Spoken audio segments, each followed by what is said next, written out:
मेरो दाइ दशैंमा अस्ट्रेलियाबाट आउनुभएको थियो र आउँदा बित्तिकै नै उहाँले त मेरो रौँले घेरिएको पुती अस्ट्रेलियामा चिल्लपुती देखेर रौँले घेरिएको पुती देख्न नपाए जसरी चाट्न र चिक्न थाल्नुभयो।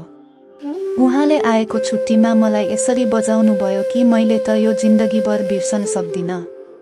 दाइसँग चिकेका ती सम्झना मेरा आँखा अगाडि अहिले पनि छर्लङ्ग छन्।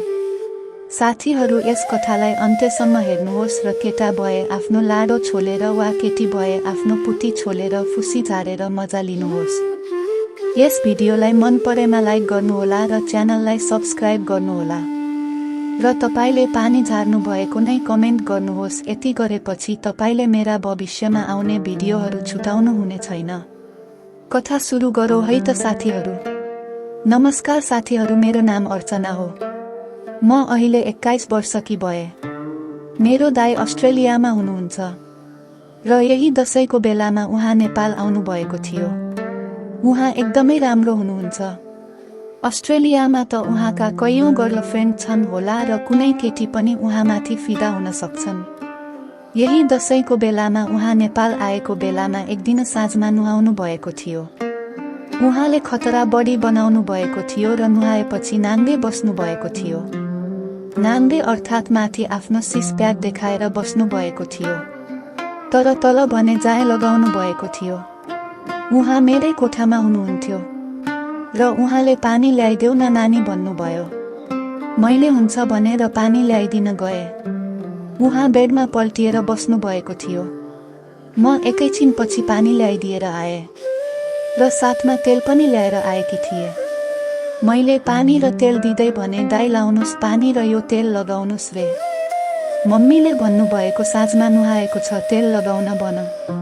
अनि दाइले लगाउन लाग्नुभयो र म मेरो खाटमा पल्टिए। दाइले बडो मुस्किलले तेल लगाउँदै हुनुहुन्थ्यो र उहाँले ढाडमा तेल लगाउँदा हात पुगिरहेको थिएन। मैले म तेल लगाइदिन्छु दाइ भने दाइले पहिले त नाइ नाइ भन्नुभयो, तर मैले बडो दुःख पाउनु भएको छ दाइ मैले लगाइदिन्छु भनेपछि मान्नुभयो र खाटमा पल्टनुभयो। मैले दाइको ढाडमा तेल लगाइदिन थाले। दाइको कडा कम्मरमा तेल लगाउन पाउँदा त मलाई बडो मजा आइरहेको थियो। म त उत्तेजित भएको फिल गरिरहेकी थिएँ। मैले दाइ यता फर्कनुस्, तपाईको छाती र पेटमा पनि लगाइदिन्छु भने। दाइले नाइ नाइ बहिनी पर्दैन भन्दै हुनुहुन्थ्यो, तर मैले नै उहाँलाई पल्टाएर छातीमा तेल लगाइदिन थाले। दाइको छातीमा तेल लगाउँदा त मैले दाइसँग सेक्स गर्ने इच्छा नै बनाइसकेको थिएँ। तर फेरि सोचे होइन, आफ्नै दाइ हुनुहुन्छ, मैले यस्तो सोच्नु त पाप हुनेछ। तैपनि मैले दाइको दुधका मुन्डा निचादिए। त्यसो गर्दा त दाइको लाडो थनक्क थन्किएछ। दाइको लाडो त मेरै अगाडि 4 पटक थनक्क थनक्क थनक्क थनक्क गर्दै थन्कियो। दाइ त त्यसो भएको देखेर लाजले भुटुक्क हुनुभयो। म पनि मुसुक्क हाँसेर उहाँको छाती माडन लागे। त्यसो गर्दा त दाइले आफ्नो जाय हात हाल्नुभयो र आफ्नो लाडो शान्त पार्न खोज्नुभयो। म त त्यो देखेर हेरेको हेरे भए। तब दाइ जुरुक्क उठ्नुभयो र मलाई यो सुताएर मेरो लुङ्गी उठाउनुभयो। मैले लुङ्गी लगाएको थिएँ। गर्मीको महसुस भइरहेको थियो, त्यसैले लुङ्गीबाट भित्र हावा जान्छ भनेर लुङ्गी लगाएकी थिएँ र कट्टु पनि लगाएकी थिइनँ। दाइले मेरो लुम्बिनी लुङ्गी माथि सार्न खोज्नुहुन्थ्यो र मैले तल सार्न खोज्दै थिएँ। एकैछिन त यस्तै भयो, तर दाइले एकपटक एकै झट्कामा लुङ्गी पुरै माथि लैजानुभयो।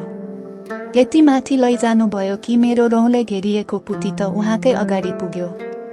मैले लजाएर छोड्नुस् दाइ भने, तर दाइले भने बलवान भएका कारण मेरा पाखुरा च्याप्प समात्नुभयो र मलाई धेरै विस्तारमा राख्नुभयो। अनि पछि मेरो लुङ्गी पुरै खोलेर बाहिर फ्याँक्दिनुभयो। अब त मेरो तलको भाग उहाँको अगाडि पुरै नाङ्गै थियो। अनि पछि मेरो टी सर्ट पनि खोलेर फ्याँक्दिनुभयो। म त त्यसो भएको देख्दा लजाएर मुख साइडमा फर्काएर आँखा चिम्म गरेर सुते। अनि बत्ती बन्द गर्नुस् दाइ भने। दाइले मेनबत्ती बन्द गर्नुभयो र 2 वाटको बत्ती बन्नुभयो। अब कोठामा अलिअलि उज्यालो थियो। उहाँले आफ्नो जाय खोज्नुभयो, खोल्नुभयो र भुइँमा फ्याँक्नुभयो। अनि आफ्नो लाडो हल्का छोड्नुभयो। बाबा रे बाबा, म त उहाँको लाडो देखेर छक्क नै परे। कति ठुलो थियो। उहाँ मेरो माथि आउनुभयो र मेरो दुध चुस्न थाल्नुभयो। त्यति बेलासम्ममा अब बहिनीले मलाई चिक्न दिने भई भन्ने कुरा दाइले बुझिसक्नु भएको रहेछ। दाइले मेरा दुधका मुन्टा केटी गरेर टोक्न थाल्नुभयो र एकैछिनमा नै मेरा दुध थुप्ले लतपत बनाइदिनु भयो।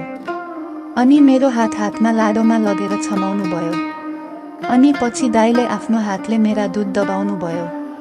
त्यसपछि उहाँले मेरो निधारदेखि किस गर्न सुरु गर्नुभयो र ओठमा किस गर्दै दुध चुस्दै पुतीसम्म पुग्नुभयो र मेरो पुती चाट्न थाल्नुभयो। पुतीको धुलोभित्र जिब्रो छिराएर चाट्न थाल्नुभयो। त्यसपछि दाइले मेरो पुतीभित्र लाडो छिराउन खोज्नुभयो। रौँले दिइराखेको थिएन, त्यसैले मैले नै उहाँको लाडो हातमा लिए र मेरो पुतीको प्वालभित्र छिराइदिए। यसरी दाइको लाडो छिर्दा त साह्रै मजा आयो। मेरो पुती पनि साह्रै टाइट थियो। दाइले पनि दे दनादन दिन थाल्नुभयो। दाइले माथिबाट झट्कामाथि झट्का दिन थाल्नुभयो। मेरो पुती पहिले नै मैले बगाएको रसले भिजेको हुनाले कच्चेक आवाज आइरहेको थियो।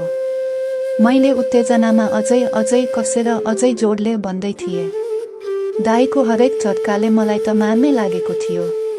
त्यत्रो ठुलो थियो लाडो। लगभग 9 इन्चीको थियो होला। केही बेर चिकेपछि उहाँले मलाई उठाउनुभयो र घोप्टो पार्नुभयो। अनि मेरो चाकमा आफ्नो लाडो छिराएर चिक्न थाल्नुभयो। मैले वा दाइ, तपाईले त अस्ट्रेलियामा रन्डीहरू चिकेर केटी बजाउन त खत्रै सिक्नु भएछ भने। मैले यस्तो मजा त कहिले आएको थिएन दाइ भने। दाइले मलाई फेरि आफ्नो रन्डी बनाएर अर्कै कटमा चिक्न थाल्नुभयो। एकैछिनमा पुतीमा फुसी झार्नुभयो र उत्तेजनामा मेरो पनि फुसी झर्यो। त्यसपछि मैले दाइको लाडो चुस्न थालेँ। मैले एकैछिनमा उहाँको लाडो चुसेर सुक्का बनाइदिए र दाइले पनि त खप्पिस भएछस् भन्नुभयो। दाइले पनि मेरो पुती चाटेर सुक्का बनाइदिनु भयो। त्यस दिन हामीले बडो मजाले चिक्यौं र त्यसपछि त झन् दाइले अस्ट्रेलियाबाट आएको छु, अब त कैयौं वर्षमा हुने होला भनेर पोखरा घुम्न जाम भन्नुभयो। हामी परिवार पोखरा घुम्न गयौं र त्यहाँ पनि रिसोर्ट छतमा त कहिले स्विमिङ पुलमा दाइले मेरो त पुती फुट्ने गरी बजाउनु भयो र मलाई जाने बेलामा 1 लाख रुपैयाँ दिएर जानुभयो र दाइले अर्को पटक आउँदा पनि यस्तै चिक्ने भन्नुभएको छ। साथीहरू, आजको भिडियोमा यति नै। यदि यो कथा मन पर्यो भने यस भिडियोलाई लाइक गर्नुहोस्। भिडियोको तल यो कथा कस्तो लाग्यो र तपाईले पानी झार्नु भएको नै कमेन्ट गर्नुहोस् र सब्स्क्राइब गर्नुभएको छैन भने सब्स्क्राइब गर्नुहोस्। यसो गरेपछि तपाईले भविष्यमा आउने भिडियो छुटाउनु हुने छैन। र म त भन्छु साथीहरू, यस्तो मौका आउँछ भने छुटाउनु हुँदैन र मौकाको फाइदा उठाइहाल्नुपर्छ।